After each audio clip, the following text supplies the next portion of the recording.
Bon dimanche soir à toutes et à tous, on est ravis de vous retrouver pour le moment festif de ce salon à la télé, salon du livre jeunesse. Et comme tous les soirs, j'ai un plaisir, mais non dissimulé, de me retrouver avec Sylvie Vassalo, la directrice du salon. Ça va? Bonsoir. En pleine forme? Tout à fait. Toujours, parce que là, on a un beau programme encore ce soir. Oui, la remise des pépites. Les pépites, toutes les pépites dans quelques instants. Et puis alors, on a la chance d'être croqué ce soir par le dessinateur Mathieu Sapin. Bonsoir Mathieu, merci d'être là. Et Sylvie, on retrouvera ensuite Mathieu parce qu'on va fêter un anniversaire dans le deuxième temps. L'anniversaire d'Akissi. Akissi a 10 ans avec Mathieu Sapin et Marguerite Aboué.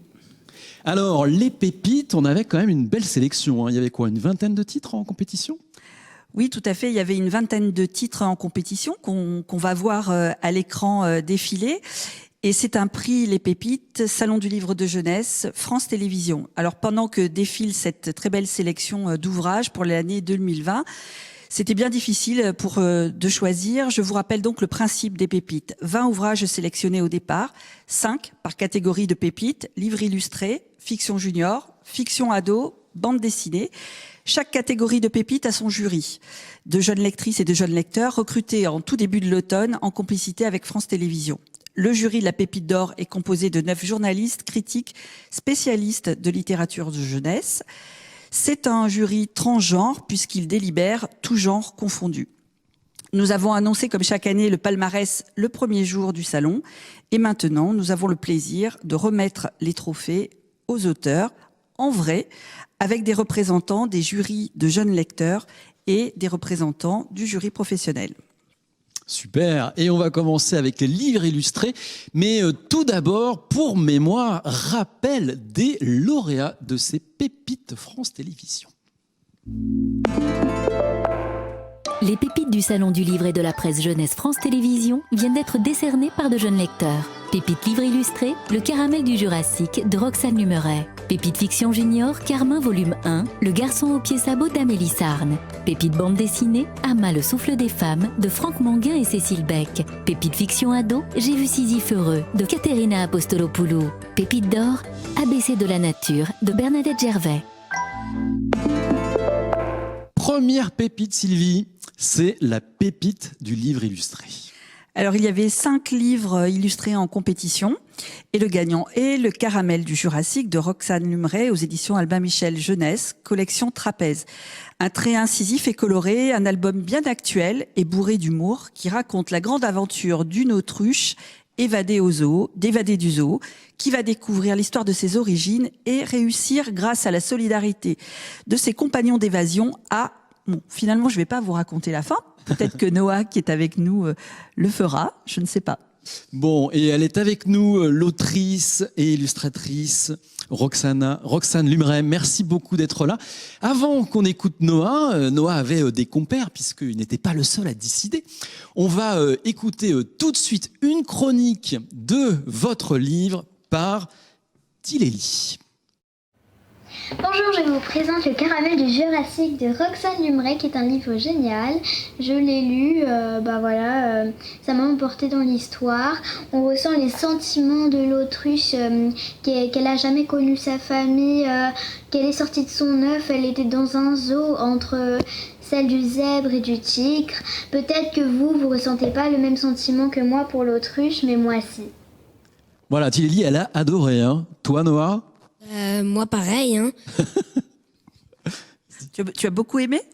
Oui, beaucoup. C'était ton livre préféré au départ ? Oui. Ouais, donc tu es content que ce livre ait gagné ? Oui, très content. Est-ce que vous avez beaucoup discuté ? Oui, on a beaucoup discuté. Ça a duré plus de 2 heures pour ça. Donc, oui, voilà. Et alors, quels étaient les autres livres qui étaient en discussion ? C'était Tu t'appelleras lapin, Un nom de bête féroce. Et finalement, est-ce que tu sais dire pourquoi finalement vous avez choisi ce livre-là, tout à la fin de votre discussion ? Oui, parce que déjà on a fait un vote et la majorité l'emporte forcément, mais on a surtout bien aimé les petits détails comme le soleil à la première page enfermé avec un boulet. Enfin, c'était très drôle, voilà. Bon, vous avez regardé en détail alors. Roxane, qu'est-ce que ça fait de recevoir ce prix par un jury de jeunes lecteurs? Bah moi, je suis très contente que ce soit justement des enfants qui l'aient décerné parce que ça change tout. C'est quand même assez. Ça vient du cœur. C'est une lecture qui est non corrompue, donc c'est des enfants qui sont vierges de tout préjugé. Et donc ça me fait très plaisir que ce soit en plus des enfants qui l'aient décerné, oui. Noah, est-ce que tu as une question à poser à Roxane? Non. Non. D'accord. En tout cas, je suis très contente que vous ayez beaucoup aimé les détails avec les soleils, parce que les soleils reviennent dans toutes les pages, et ça je me suis beaucoup amusée à le faire. Donc, oui, vous trouvez qu'ils ont su lire l'ensemble en fait de votre album et de ses différents niveaux de narration? Oui, c'est ça. Il y a plusieurs niveaux de narration, puisqu'il y a la partie écrite qui est vraiment une narration avec une histoire qu'on pourrait raconter à l'oral. Et puis il y a aussi tout ce qui se passe dans les tableaux illustrés qui sont vraiment de l'ordre du plaisir visuel. Et ça fait partie du livre. Donc. Et c'est votre premier prix? Oui. Eh ben bravo. Merci. Merci beaucoup. C'est très gentil d'être venus tous les deux jusqu'à nous, et un grand merci quand même à Roxane parce que vous venez de Strasbourg, donc c'est vraiment très sympa d'avoir fait l'aller-retour. On vous souhaite beaucoup de bonnes choses pour la suite, et on vous propose bien de laisser votre place aux pépites qui arrivent maintenant. Mais avant, évidemment, remise des prix. Voilà le trophée, Roxane, que vous avez remis. Sylvie Vassalo, la directrice du salon. À suivre, donc, la pépite fiction junior. On va accueillir dans quelques instants Amélie Sarne. C'est au Seuil Jeunesse et c'est Carmin. Et Sylvie, un mot sur Carmin, le garçon aux pieds sabots. Une belle histoire. On suit l'aventure d'un jeune garçon de 13 ans. Oui, il était une fois l'histoire de Carmin, un jeune garçon orphelin, doté d'un sabot à la place du pied. Et il pensait logiquement finir sa vie à l'usine, jusqu'à ce que la famille Powell l'adopte. Et que pensez-vous qu'il arriva? Une fin heureuse? C'est sans compter sur le diabolisme des Powell, collectionneurs d'animaux empaillés, un récit haletant mené de main de maître par Amélie Sarde aux éditions du Seuil Jeunesse. Voilà, donc Pépite Fiction Junior. Amélie Sarde va arriver dans quelques instants sur notre plateau. Auparavant, je vais vous proposer d'écouter tout de suite la chronique qu'en fait Maude, qui est jury de ce concours Pépite France Télévisions. On écoute Maude. Je présente Carmin, le garçon au pied de sabot de Amélie Sarde des éditions Seuil. J'aime bien le livre parce qu'il y a de l'aventure. Exemple, quand Carmin se promène dans la forêt et dans le jardin. J'aime bien aussi le format du livre car il y a beaucoup de pages et donc beaucoup de suspense. Sur la première de couverture, j'aime bien les animaux car ils sont très réalistes. J'ai hâte de découvrir la fin du livre car j'aime beaucoup l'époque où l'histoire se passe. Alors, je vais demander à chacune de vous saisir des micros. Je t'en prie, voilà. Et on va commencer par l'éminente représentante du jury. Alors, dis-nous, ça a été des âpres discussions, vous avez discuté beaucoup. Comment vous êtes arrêté sur ce choix? Au départ, on a fait plusieurs sélections. Pour commencer, il fallait choisir 2 livres, ce qu'on avait préféré. Et Carmine, il est passé.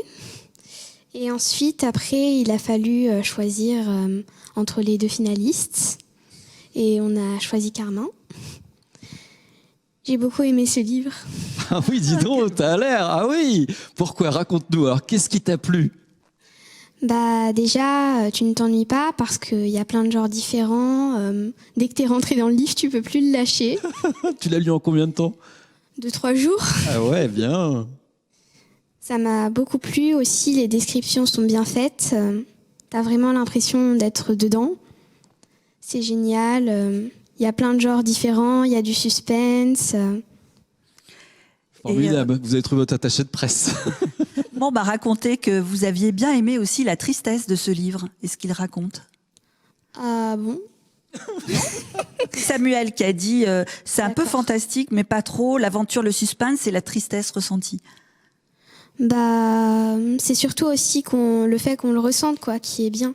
C'est qu'on ressent bien les différentes émotions dans le livre. Et effectivement, là où on ressent le plus de la tristesse, c'est sur les descriptions des animaux. Est-ce qu'on en dit un peu plus sur ce qui se passe dans ce livre où on attend que d'autres lecteurs l'achètent et le lisent? Bah, on peut attendre, faut quand même garder le suspense. Un peu de suspense, voilà. Faut garder le suspense. Qu'est-ce que ça fait de recevoir ce prix avec autant d'argumentation dans le raisonnement des enfants? D'une part, extrêmement flattée. Je te remercie, Émilie, puis je vous remercie tous, tous ceux qui ont fait partie du jury et qui ont choisi Carmin. Ça me fait évidemment très plaisir, c'est très flatteur. C'est important, un prix de lecteur, c'est vraiment particulièrement, ça fait particulièrement chaud au cœur à un écrivain, il n'y a aucun doute là-dessus. Et c'est vrai que de t'entendre en parler, Émilie, voilà, ça me fait plaisir. On en parlait un petit peu déjà tout à l'heure en attendant dans le couloir, et ce que je disais, c'est vrai que quand on écrit une histoire comme ça, de se rendre compte qu'on n'a pas toujours l'occasion de rencontrer les lecteurs, même si on en a, et de rencontrer des lecteurs qui nous disent comme ça, ah, c'était bien, j'étais vraiment dedans, c'est tellement exactement ce qu'on veut faire. Que forcément. Est-ce que je peux poser une question à Émilie? Bah évidemment. Voilà. Est-ce que tu as eu l'impression d'être un des personnages en lisant l'histoire? Bah oui, un peu dans l'arrière-plan, c'est vraiment bien fait. T'as l'impression que tu suis vraiment l'histoire comme si. Lequel personnage tu étais, s'il y en a un auquel tu t'es plus identifié? Bah, pas forcément. Non, pas forcément. Non, parce que je trouve que tu ressembles un peu à Hermantine, c'est pour ça. Waouh, c'est flatteur, c'est flatteur. Et ça doit faire quelque chose, j'imagine aussi pour toi, de rencontrer la personne qui a écrit le livre qui t'a autant passionné. Bah oui, c'est impressionnant. Ouais. C'est vrai, tu me trouves intimidante? Un peu.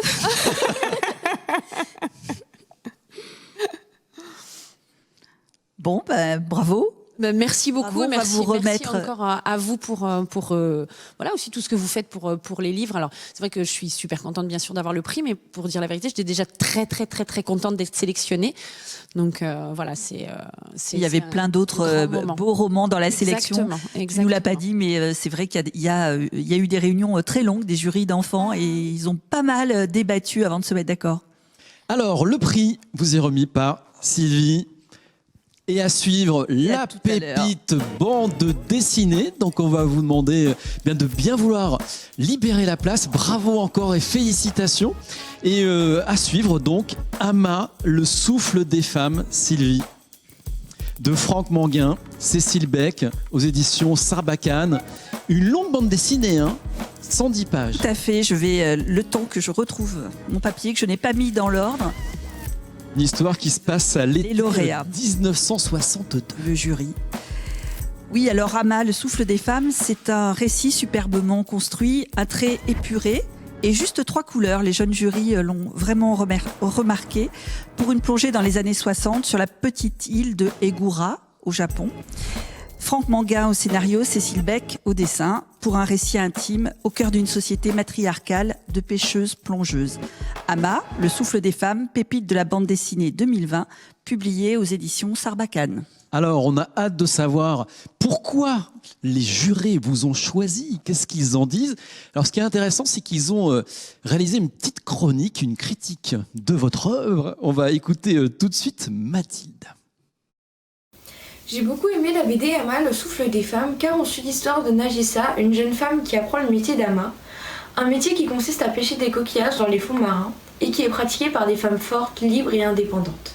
J'ai aussi beaucoup aimé les illustrations, car avec seulement 3 couleurs et des jeux d'ombre, ils arrivent à bien faire ressortir les personnages et je trouve ça magnifique.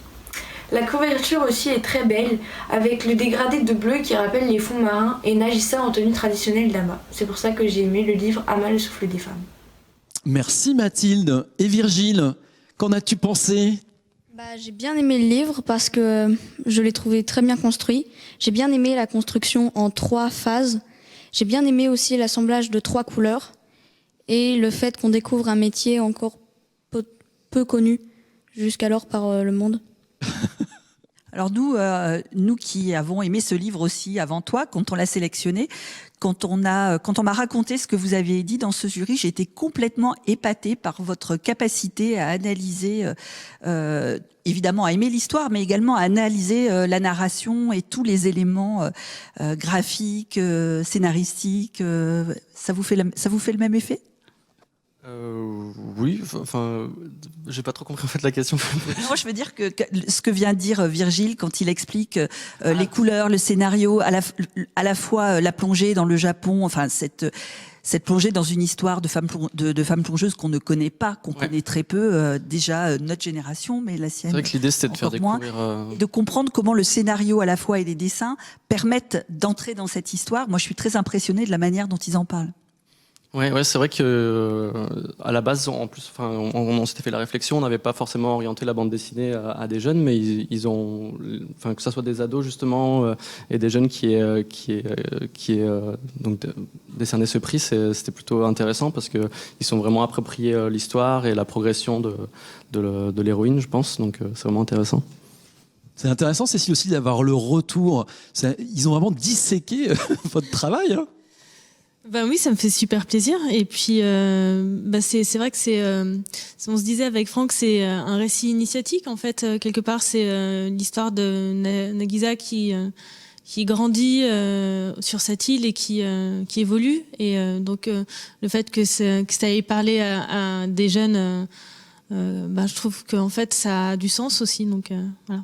Est-ce que vous avez beaucoup discuté entre vous ? Oui, on a plutôt discuté 1h50, 2h. Enfin, Qu'est-ce qu'ils sont précis ? Je sais plus trop, mais ça fait à peu près ça. Donc oui, on a beaucoup discuté. On a fait un premier tour et un deuxième tour. C'était très intéressant de voir le retour des autres et de voir qu'on avait parfois le même avis et parfois des avis différents. Quels autres albums de bande dessinée étaient également les plus cités ? Les plus cités, c'était vraiment Ama et Géante. Après, il y avait les Soroctones, Calvboy 2 et le Discours de la Panthère. Mais les deux ont vraiment eu beaucoup de succès, les deux, Ama et Géante. Ok. Est-ce que tu as une question à poser à Franck et à Cécile ? Oui, est-ce que vous avez passé longtemps à essayer de trouver le système 3 couleurs ? Non, en fait, je voulais faire une gamme de couleurs assez restreinte, mais j'ai passé plus de temps à savoir quelle couleur justement je faisais. Et en fait, je suis partie d'abord sur ce bleu, un peu particulier, un peu grisé, puis après j'ai essayé d'autres couleurs et je suis survenue à celui-ci qui servait le mieux le propos pour moi. Félicitations, Cécile, Franck. Merci. Bravo. Merci beaucoup. Sylvie va vous remettre votre pépite. Ah, super. Ah, formidable. À tout à l'heure. Merci. On vous propose de libérer la place. On va accueillir maintenant la pépite fiction ado. Et c'est, j'ai vu, Sisyphe, heureux Sylvie. Oui, alors vous voyez, on va un peu vite, c'est dommage parce que ça pourrait permettre d'avoir beaucoup plus de discussions entre les auteurs et les jeunes lecteurs, mais nous, on va avoir la chance de se retrouver derrière pour continuer à parler. Donc, dans la catégorie fiction ado, on parle aussi de pêche. C'est une famille de pêcheurs dont le père disparaît en mer, un couple de gens modestes que la mer vient séparer, un homme seul qui quitte sa maison pour vivre en vagabond sous les étoiles, 3 poèmes narratifs qui chantent la liberté et l'hospitalité, brillamment portés par la voix franco-grecque de Katerina Apostolopoulou et publiés aux éditions Bruno Doucet. Voilà, je me suis tellement concentrée sur votre nom que du coup, hop, voilà. Et comme Sisyphe, la lecture de la Pépite Ado 2020 nous rend très heureux. Alors, qu'en pensent nos jeunes lecteurs de ces très belles nouvelles poétiques ? Eh bien, on écoute Dima qui chronique votre livre.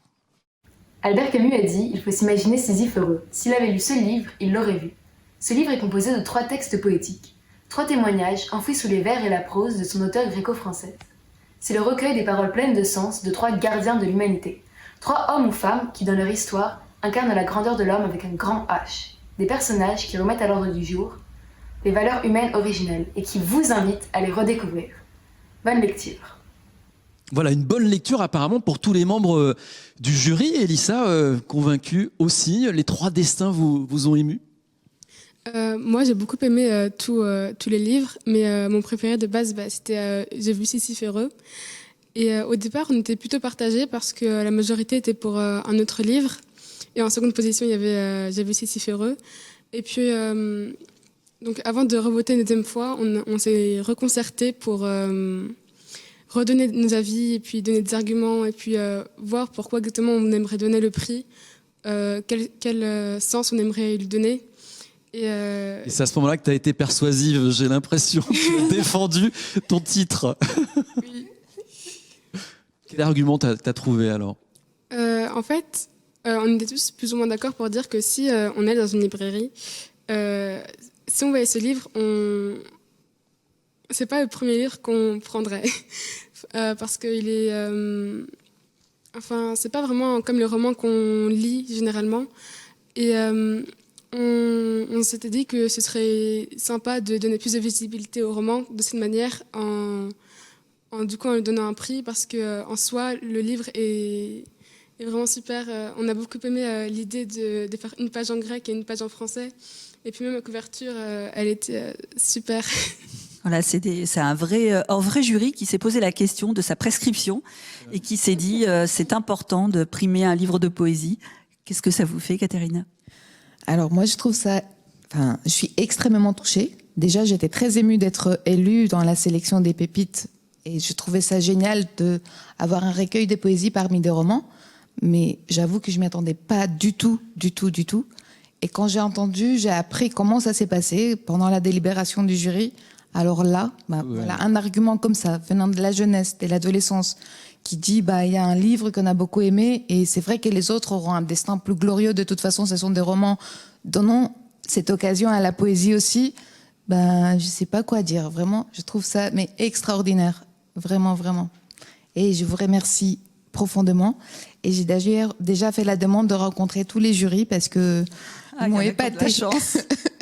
Et c'est suspense aussi. C'est-à-dire qu'ils prennent les choses vraiment au sérieux et la délibération, c'est pas un truc à la légère. Enfin, c'est pas seulement j'ai aimé, j'ai pas aimé, et quel sens on accorde à ce prix, et pourquoi on le donne, et qu'est-ce que ça signifie pour la suite de ce livre. Très mature tout ça. Alors, en vous remettant le prix, je vais vous faire encore un petit cadeau, parce que tu ne l'as pas dit, mais dans les délibérations, il paraît que tu as dit ce texte, ça coule comme de l'eau. C'était toi qui as dit ça. C'était l'objectif. Bravo. Merci. Félicitations. Merci encore d'être venu. Un grand bravo et chapeau le jury de défendre comme ça avec conviction. C'est vraiment bravo. Alors, à suivre. Alors, on arrive déjà à la pépite d'or. Nous allons maintenant quitter la pépite du roman ado pour recevoir le jury professionnel qui a décerné la pépite d'or.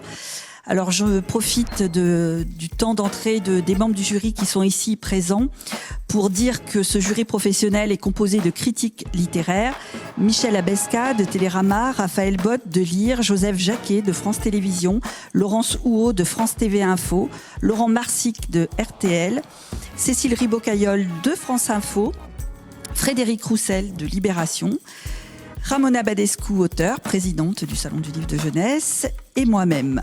Et nous avons ici avec nous, pour remettre la pépite d'or à Bernadette Gervais, nous avons ici avec nous Joseph Jacquet, Ramona Badescu et Frédéric Roussel. J'en profite aussi pour dire que la pépite d'or, comme toutes les autres pépites, est dotée, parce que nous soutenons le destin des auteurs, et celle-ci l'est tout particulièrement avec la participation du Crédit Mutuel de Montreuil, qui est mécène de la pépite d'or.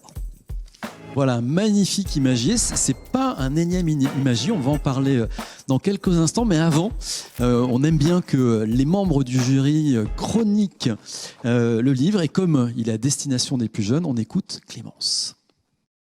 Bonjour, je m'appelle Clément. Je vais vous présenter ABC de la nature de Bernadette Gervais. Je vais prendre une page. La lettre N. Il y a des animaux, des plantes et des fruits.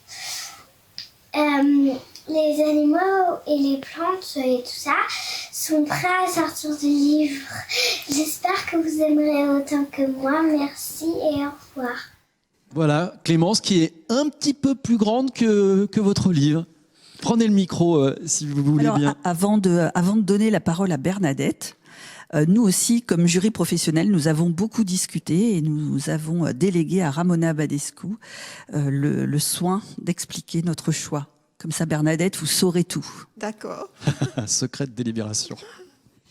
Bon, alors, il n'est évidemment jamais facile de choisir et de garder un seul livre, qui plus est parmi des albums, des bandes dessinées, des romans, des livres de poésie aussi rares que précieux.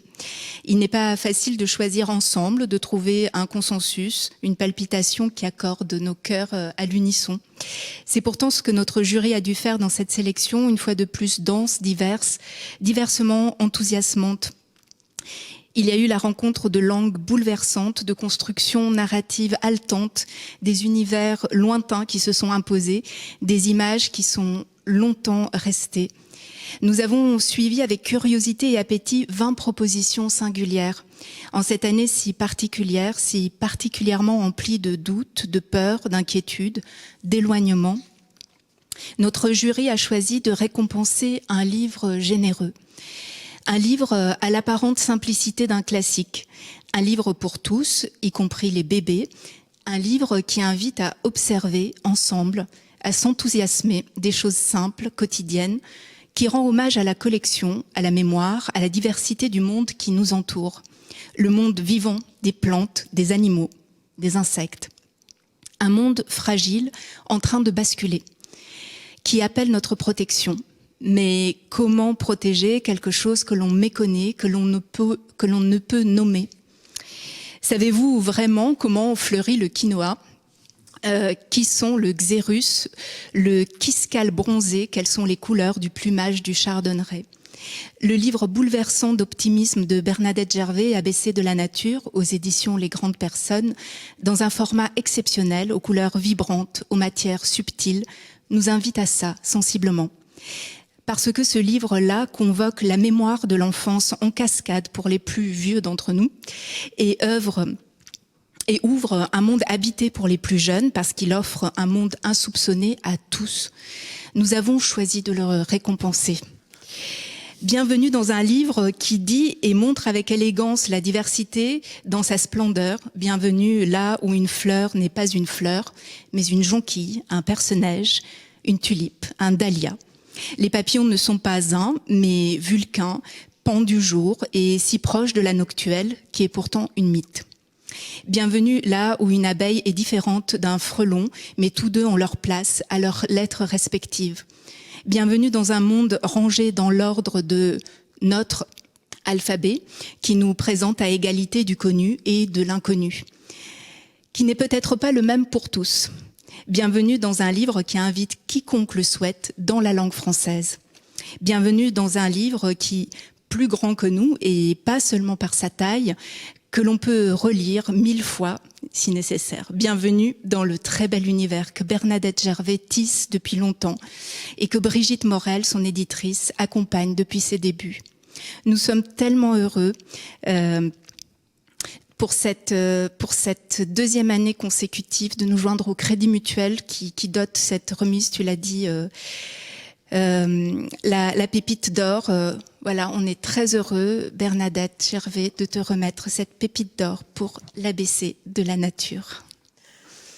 Merci Madame la Présidente. Bon alors, que dire? Merci, Temps d'éloge. J'ai plus rien à dire, je pense que tu as tout dit. Ramona, je suis vraiment touchée parce que c'est vraiment ce que j'ai essayé de mettre dans ce livre. Tu as vraiment tout dit. Et voilà. J'ai aussi été touchée par la petite fille qui n'est pas si petite. Elle doit avoir quoi, 8 ans.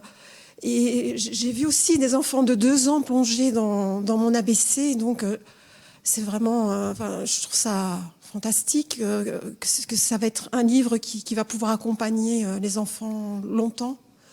Et c'est pas uniquement, ça vise pas uniquement les enfants qui apprennent l'alphabet, quoi. Donc c'est...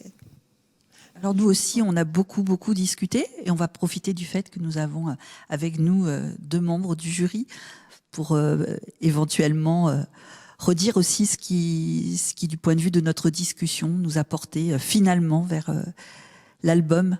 Il faut le faire avec le micro, Joseph.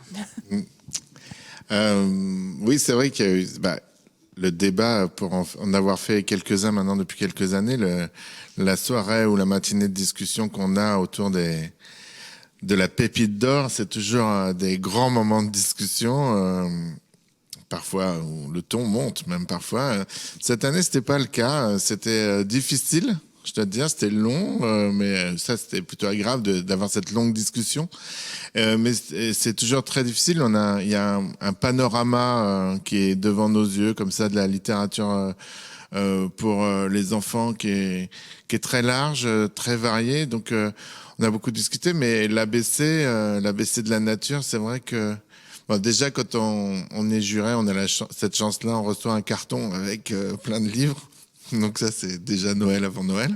Et quand on ouvre ce carton, et moi, quand j'ouvre ce carton et que je trouve l'ABC de la nature, déjà, je suis hyper content, je dois te dire. Ça se voit. Ouais. Non, mais c'est vrai, c'est très, très joyeux de découvrir tous ces livres, mais c'est vraiment un cadeau, ce livre-là, et plein d'autres d'ailleurs. Mais ce livre-là, moi, je connais Bernadette Gervais depuis que je suis quasiment enfant, en tout cas dans le travail. C'est sympa. Ça ne rajeunit pas, non. Ah oui, j'avais pas pensé à cet aspect-là, pardon Bernadette. Oui, j'étais enfant dans le travail. Oui, d'accord. On avait tous les deux 22 ans. Enfant, en fait. Oui, mais j'étais plus vieux qu'elle déjà. Et je dois te dire, je dis ça parce qu'en fait, je connais son travail depuis très longtemps. En fait, tout simplement, et qui a fait beaucoup de livres, Bernadette, et que là, d'abord, c'est un livre d'elle toute seule, et ça, c'est un très beau livre. Et en plus, c'est un livre, comment dire, nous, je pense qu'il y a quelque chose qui nous a beaucoup touchés, c'est que c'était un livre très accompli. C'était un récit, parce que ça s'appelle ABC de la nature, et ça c'est bien déguisé en abécédaire, et c'en est un.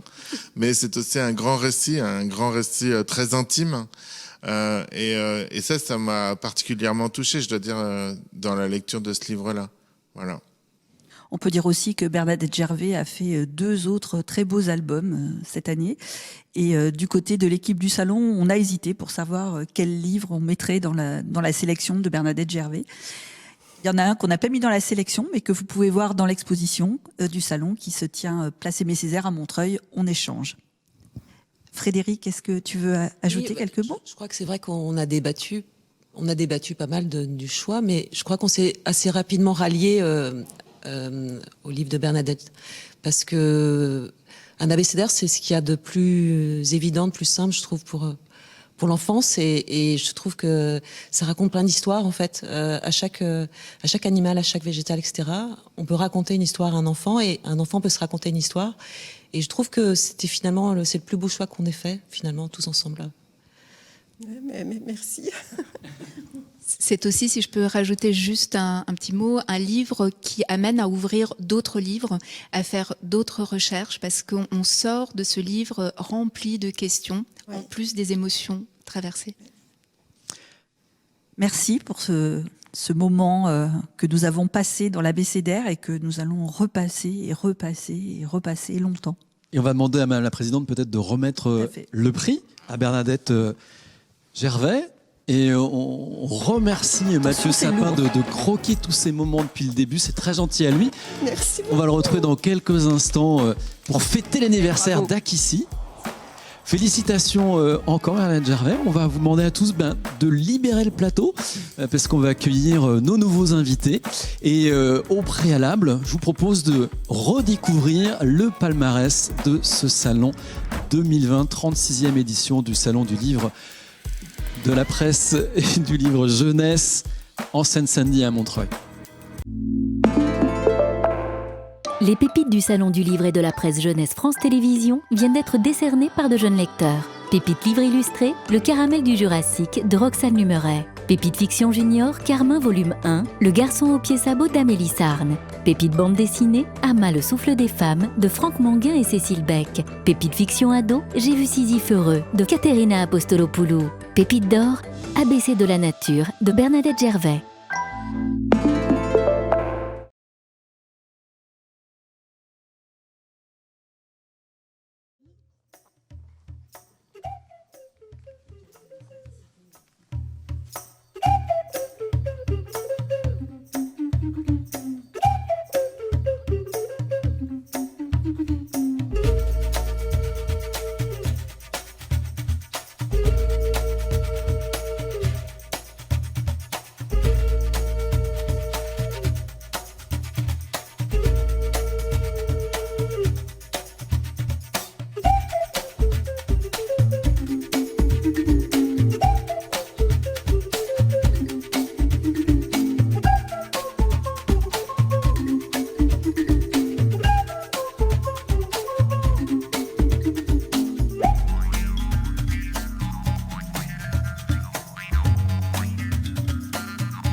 Vous l'avez vu, on n'a pas résisté. On a voulu vous montrer des images de l'édition précédente, qu'on était tous ensemble.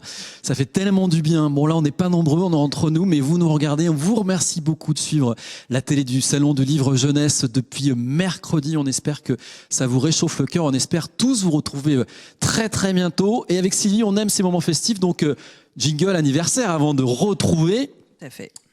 l'héroïne du soir.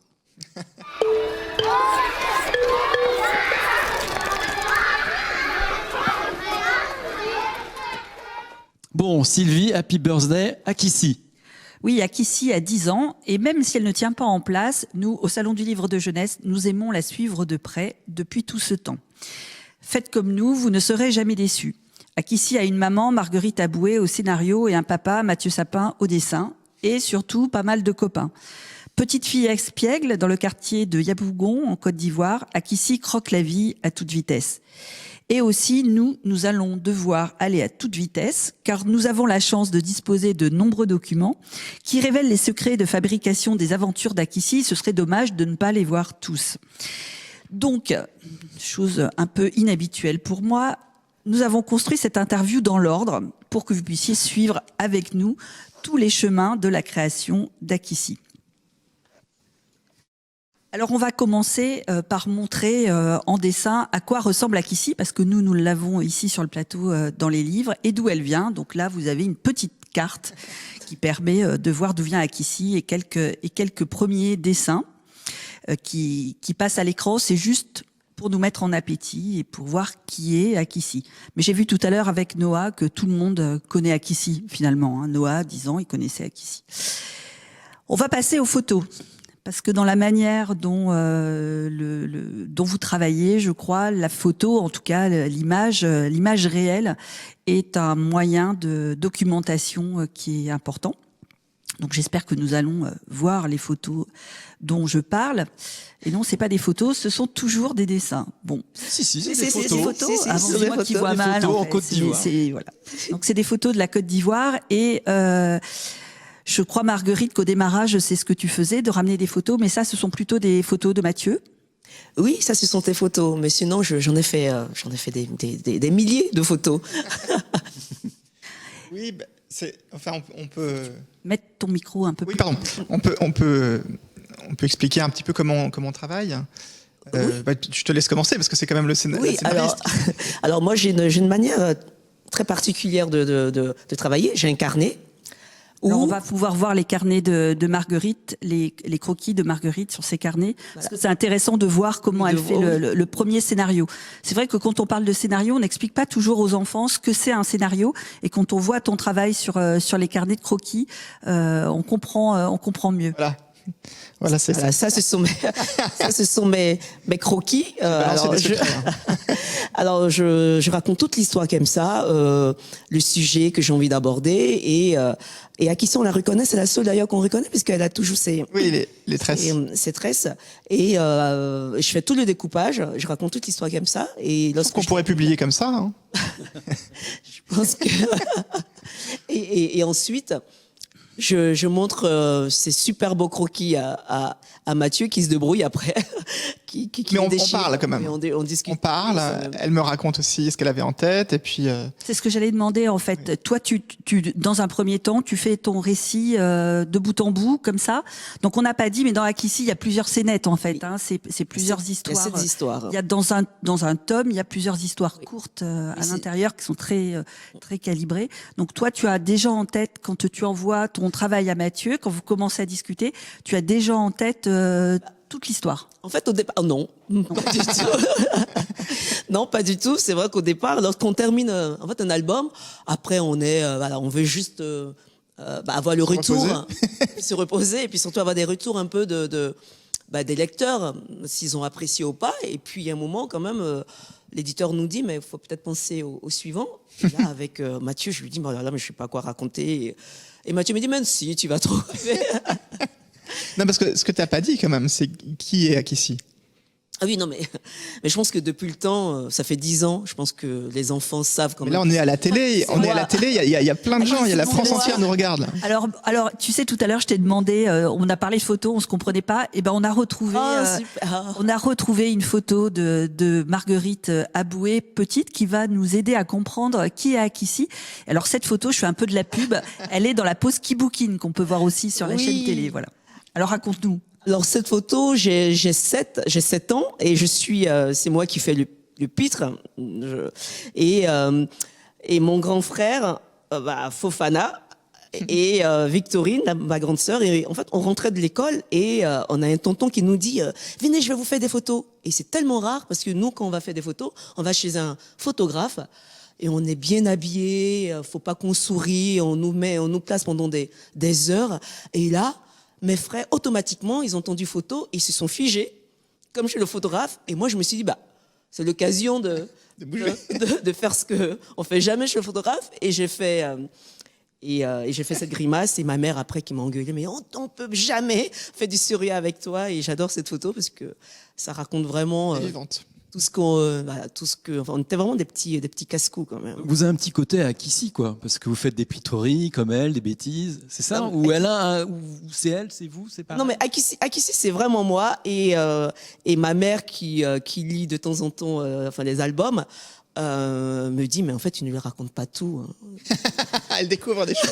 Ce que tu lui racontes, c'est vraiment des histoires très très gentilles. Et Jules, mon fils, qui me dit mais mémé, parce que c'est pire. Aussi, tu trouves qu'elle lui ressemble? Oui, maintenant je dissocie pas l'une et l'autre, hein, mais c'est vrai que quand on parle d'Akissi, on parle à la troisième personne quand même. Tu dis pas je faisais ça, enfin quoique ça dépend. Mais en tout cas, c'est des souvenirs d'enfance, on peut le dire, de Marguerite. Et puis beaucoup de mes amis aussi, avec qui j'ai grandi, parce qu'on les faisait vraiment tous ensemble, ces bêtises. Parce que 10 albums, 7 histoires par album, ça fait quand même 70 bêtises. Ça fait 70 beaucoup. On a quand même un album qui est complètement un peu... justement, c'est ce psychédélique.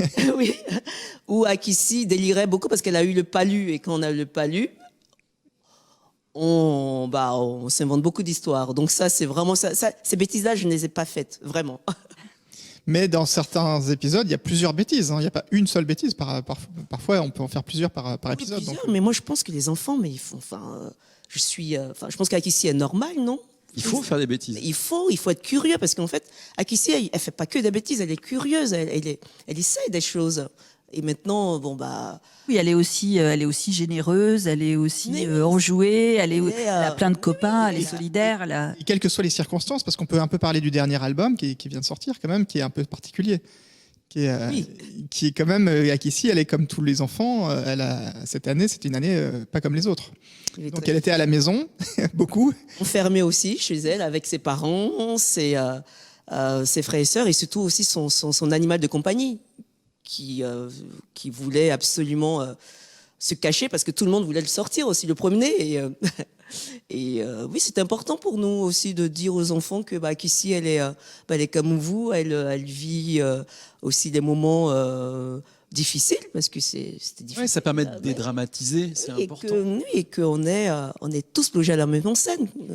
Je pense que c'est sans doute parce que Akissi est aussi juste en tant qu'enfant, qu'elle a autant de succès avec les enfants et aussi avec les adultes que nous sommes qui retrouvons avec elle, parce que on dit que c'est un livre pour les enfants, mais en fait, on peut lire Akissi à n'importe quel âge et même très grand et même âgé, et en fait, on retrouve ce plaisir-là de l'enfance dans Akissi. Donc, je pense que effectivement, ce rapport autobiographique, il se ressent tout le temps. Oui, c'est assez intemporel quand même.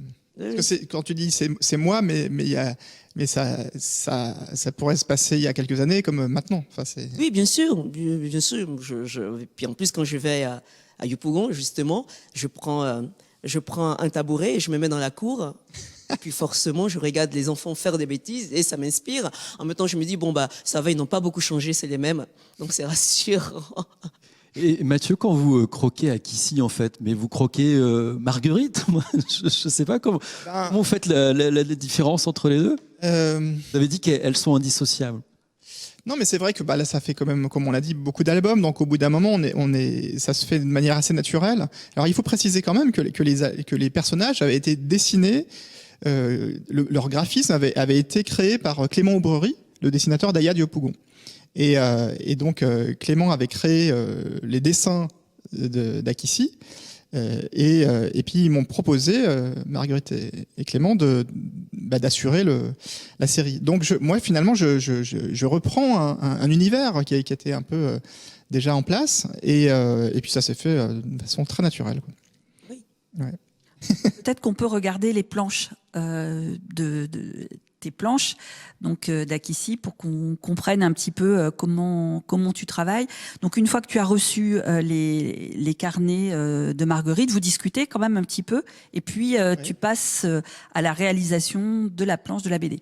Oui, alors tout à l'heure on voyait des photos, donc moi je vais regarder un petit peu quel décor je vais mettre dans lequel se passe l'histoire. C'est des histoires qui se passent souvent donc soit chez Akissi avec sa famille, soit dans son quartier avec son école, le voisinage, voilà. Et puis parfois un peu plus loin. Donc des fois je vais chercher des photos, j'essaie de créer. Donc là, ça par exemple, ça c'est une première page où je me suis inspiré d'un quartier où on était allé l'hiver dernier, parce qu'on était j'étais allé en Côte d'Ivoire avec Marguerite. Donc j'avais pris des photos et puis après, je vais essayer de recréer un décor. Mais ce qu'on disait tout à l'heure, c'est vrai que pour moi, qui n'ai pas grandi en Côte d'Ivoire, moi ça me fait penser au village dans lequel moi j'ai grandi, qui est en Bourgogne. Et moi aussi, j'étais avec une bande de copains et on se baladait.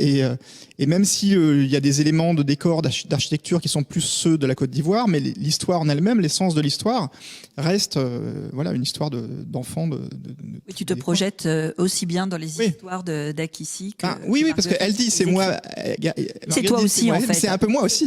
Voilà. C'est pour ça que c'est réussi d'ailleurs. C'est vous. Donc Akissi, c'est vous, voilà. Et c'est pour ça que c'est un succès. Tous les enfants se reconnaissent, bien sûr. Alors, quand tu as fait une planche, tu la renvoies à Marguerite ou comment ? Oui, pour validation. Et parfois, d'ailleurs, elle me dit, mais non, c'est pas du tout ça. T'as rien compris. Non, c'est rare. Non, des fois, je peux corriger des choses. Non, mais c'est vrai. On discute et tout. Il y a on discute sur les planches. Et puis, une fois que tout est bon, et il y a une troisième personne qui n'est pas avec nous ce soir, mais qui est Clémence, qui est ma petite qu'on sœur. embrasse. Joyeux anniversaire aussi à elle. Et Clémence fait sacré boulot. Voilà, et Clémence fait les couleurs d'Akissi depuis les débuts. Donc on va voir les planches en couleur et vraiment c'est important parce que c'est comme ça que nous lecteurs nous les recevons. Mais avant ça, je voulais juste revenir un tout petit peu en arrière pour les dialogues. Est-ce que tu écris précisément les dialogues ou est-ce que à partir dans tes premiers croquis, tu as des esquisses de dialogue ou des dialogues déjà complets qui sont bien cadrés dans ta tête et avec interdiction pour toi, Mathieu, de sortir de la bulle? Ah non, j'écris tout. J'écris tous les dialogues, vraiment. Jusqu'au point d'exclamation. J'écris tout, mais en même temps, parfois Mathieu peut me dire, oh là là, mais ça, c'est un peu trop long, on n'a pas besoin de cette phrase parce que le dessin parle de lui-même. Ouais, mais c'est très rare parce que moi, ce que je trouve une des qualités de Marguerite, vraiment ce que j'aime beaucoup dans son travail, c'est justement la langue, les dialogues, la vie, la manière qu'elle a de raconter des histoires. Donc moi, justement, comme tu le disais, je fais très attention à respecter exactement. Moi, par ailleurs, sur d'autres projets, il peut m'arriver d'être scénariste, mais là, je laisse vraiment. Aussi, bien sûr. Pardon ? Tu écris seul aussi. Oui, ça peut m'arriver, mais sur Akissi, moi, je laisse vraiment ma casquette de scénariste. Ça me repose d'ailleurs, c'est très bien. Et c'est vraiment au contraire, moi, j'adore rentrer dans l'histoire de quelqu'un d'autre et de Marguerite en l'occurrence. Alors du coup, on peut revoir peut-être les planches colorisées. Donc c'est un métier dont on parle peu. C'est comme les traducteurs en littérature, on en parle peu et pourtant ils font un super boulot parce que c'est eux qui nous amènent la touche finale. Ouais. Et donc il y a tout un travail de mise en couleur. Comment ça se passe ce travail de mise en couleur ? Avec Clémence, on est vraiment habitués c'est ma sœur, donc là aussi, Akissi maintenant, on est vraiment ça se fait très très facilement, mais c'est non, je lui fais confiance. Enfin, c'est rare. Des fois, on a des petites modifications, mais en général, c'est vraiment elle qui a complètement main sur les couleurs. Elle a vraiment saisi les couleurs. de ce quartier, parce que le décor est un personnage aussi dans moi, ce que j'écris, parce que c'est l'ambiance. J'aime bien qu'on sente la poussière, tout dans les dessins, et puis la couleur. Et je pense que Clémence arrive justement à faire ressortir ça. Donc... Elle est venue avec vous? Non, Clémence n'est pas allée en Côte d'Ivoire, ou alors elle me l'a pas dit, mais ouais, elle a vu beaucoup de photos. Ouais. Non. Oui, c'est vrai que la question de la couleur de ton quartier, c'est quelque chose d'absolument essentiel. Oui. Et quand on lit Akissi, on se promène vraiment. Il y a même les odeurs. Il y a les onomatopées qui sont assez spéciales. Il y a vraiment toute l'ambiance qui ressort avec l'ensemble de l'univers. Il y a une dimension moi que j'aime beaucoup dans Akissi, et qui avait été... il y avait une exposition au salon à ce propos sur le fait, la sensation d'aventure, l'aventure quotidienne. Parce que ça se passe, c'est des histoires d'enfants qui, voilà, de vie de tous les jours, mais on a l'impression quand même qu'ils vivent des trucs parfois qui font peur aussi, on se dit mais qu'est-ce qui va leur arriver? Enfin, c'est vrai, c'est des vrais aventuriers. D'ailleurs, moi, je pousse les enfants à être des aventuriers. Je dis qu'ils sont tous des aventuriers parce que à partir du moment où même on sort de chez soi, la vie est une aventure. Et pour moi, bien sûr que c'est... Mais c'est vrai que c'est assez juste... On a l'impression d'être dans la tête d'Akissi, en fait. Quand on lit Akissi, on a vraiment l'impression d'être dans la tête d'Akissi. Et on arrive à regarder le monde. On a l'habitude de dire à hauteur d'enfant, mais cette petite fille, en fait, la manière dont elle regarde son quartier, on a l'impression que pour faire 10 mètres, en fait, elle va avoir fait 25 kilomètres et qu'elle est partie à l'autre bout du monde. Et en fait, au bout de l'histoire, on se rend compte qu'elle a tourné juste autour de sa maison. Voilà. De toute façon, on n'avait pas le droit d'aller trop loin non plus. Mais... Je sens que ses parents sont fatigués quand même, ils sont. Oui, non, mais je pense que c'est peut-être pour ça qu'à un moment ils lui ont dit pars en France. Alors vous pourrez, il y a pour l'anniversaire d'Akissi, il y avait beaucoup de choses qui étaient prévues. Il y en a beaucoup d'autres elles vont pouvoir se tenir peut-être avec un temps de décalage, mais en tous les cas, pour ceux qui habitent la Seine-Saint-Denis, vous pourrez voir une exposition d'Akissi à la bibliothèque de Montreuil qui va l'accueillir à partir du mois de janvier. Oui, en 2021, il y a beaucoup de choses, beaucoup d'événements. J'ai pas tout en tête, mais il y a une exposition qui va se promener. 2020-21 du coup, et on fera quelques des lectures dessinées. Mais c'est vrai qu'on n'a pas le programme là en tête, mais il y a beaucoup parce que c'est une exposition qui va se promener aussi, qui va dans toute la France. Ouais. Et donc il y a plein d'endroits. Alors de tête là, tout d'un coup, j'ai un trou, mais non, mais on ne manquera pas de les relayer. Oui, d'abord ça commencera en janvier, la première exposition. En tout cas, nous on aimerait bien vraiment remercier le Salon du Livre, parce que depuis 10 ans, vraiment, vous êtes avec nous. Et tous les enfants qui viennent au salon, ils ont grandi aussi avec Akissi, et vraiment c'est notre salon préféré. C'est vrai qu'on le dit parce qu'on et nous c'est notre Akissi préféré. Vraiment, en tout cas, merci beaucoup, vraiment. Merci à vous. Est-ce qu'on a le temps de demander à Marguerite de juste nous faire un extrait petit bout de lecture, mais c'est juste pour entendre la voix d'Akissi. Voilà, c'est juste pour entendre la voix d'Akissi. Je prenne ma voix. Alors, on peut juste glisser qu'il y a un projet de dessin animé aussi avec Akissi. Oui, c'est vrai. Et vous ferez la voix alors, Marguerite, peut-être. Oh, non, je pense que les enfants vont se dire mais c'est pas possible. Non, je pense qu'on trouvera une vraie petite. Voilà, on a 1 minute de lecture, nous dit-on maximum. Ça aurait été trop dommage de ne pas en profiter. Qu'est-ce que Oui, voilà. Je veux pas y aller, il est trop méchant et puis moche et crache sur nous quand il parle et ça pue. Akissi, ça suffit. Tu fais les mêmes histoires tous les matins. Mais c'est parce que personne ne me croit. C'est quand il va me tuer que vous comprendrez. Bon, grosse tête, tu te dépêches, sinon on va être en retard. Je veux pas y aller, plutôt mourir tout de suite, papa. Adieu. Bon, Fofana, vous faites attention en traversant. Oui, maman. Akissi, tiens, 100 francs. Tu vas t'acheter du pain au saucisson à la récréation. Oh, merci, papa. C'est pas juste. Tu viens, Fofana, dépêchons, on va être en retard à l'école. Ça va, Fofana? Ça irait mieux si je n'avais pas cette grosse tête d'Akissi. Et les filles, mon papa m'a donné 100 francs. Waouh, tu lui as fait ta méga comédie alors. Chut, je vais pas y aller, boubou. attention, vous tous là, on arrive à la grande route. Comment on va faire cette fois-ci pour traverser? Comme d'habitude, on va courir très vite. Moi, je ne sais pas ce qui me fait le plus peur, le maître ou les voitures. Moi, c'est le maître, c'est sûr. Bon, mettez-vous 2 par 2 et quand je dis top, vous courez. OK? Oui, Fofana. Merci Marguerite. Merci à tous les deux. Merci Mathieu. Bon anniversaire. Bon anniversaire encore. Bon anniversaire à tous les enfants. Voilà. Sylvie, on se retrouve demain. Le programme du Prime demain. Demain, on parlera du programme de Partir en livre. Et pour l'anniversaire, on fêtera les 36 ans du salon. Formidable. Bon, écoutez, passez une très très bonne soirée sur l'antenne de Via Grand Paris avec le Salon du livre de jeunesse qui continue en télé. Et oui, c'est comme ça. Jusqu'à demain déjà. Bonne soirée.